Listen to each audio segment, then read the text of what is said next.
making his way through the crowd. Up next, we have Anna.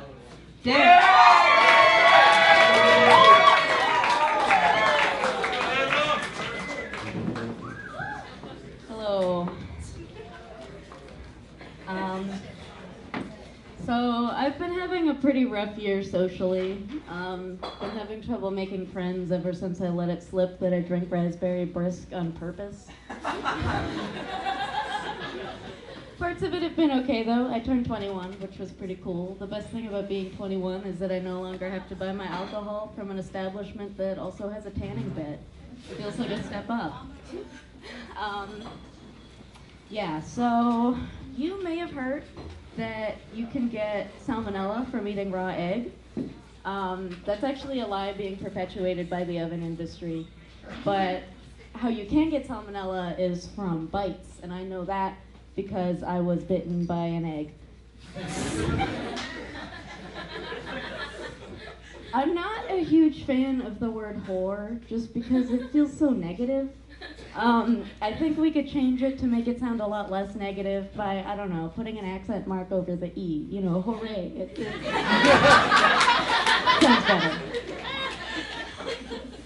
So I have broken a couple of my bones, and people have been telling me my whole life that I'm, that I'm accident prone, safety averse, call it what you will. I've never thought of myself that way. What I tell people is, if you're not breaking your bones, you're not taking advantage of your skeleton's regenerative potential. You can grow your bones back, so why the fuck aren't you? Look, I'm not accident prone. I'm using my skeleton to the max. It's actually a sport. It's called extreme bone having. Look it up. But after the summer when I had fracture 5 and also 6 and 7, I was like, maybe there's a pattern here. And then I realized that every time one of my bones was broken, I was there. And I have this condition where I have poor risk assessment skills, so maybe that has something to do with it. But it doesn't matter because I'm glad I've broken something. If you've never broken a bone, how do you even know that you have them? That's right, you don't. Fractures hurt pretty bad, but not as much as a lifetime of doubt.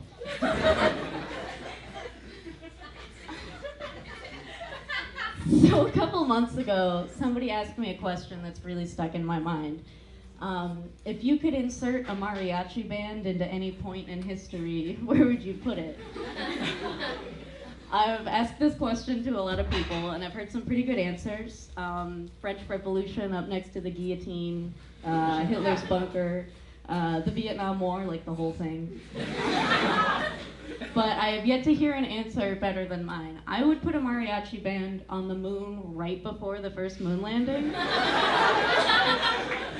Can you imagine Neil Armstrong thinking he's about to be the first guy on the moon, getting out of his spaceship and finding out that 3 guys named Paco, Juan, and Miguel got there before him? It'd be so fucking funny. So, cars are alright, I guess. They're, cars are cars. But before cars were horses. And horses are a lot cooler. Think about it. Horses have all of the features that you wish your car had. It has a face. It can eat grass. If you really needed to, you could eat it. So many things were a lot more fun when cars were horses. Like renting transportation. You'd get off the plane and you'd go to the airport Hertz and they'd give you the keys to a pony. And you'd be like, no, I reserved a draft horse. And then they'd say, I'm sorry, we only have bottled. And then you'd drink a beer and it would, it'd be a fun time. I don't know, it'd be fun. I have, oh boy, this is better. I have a brief song now.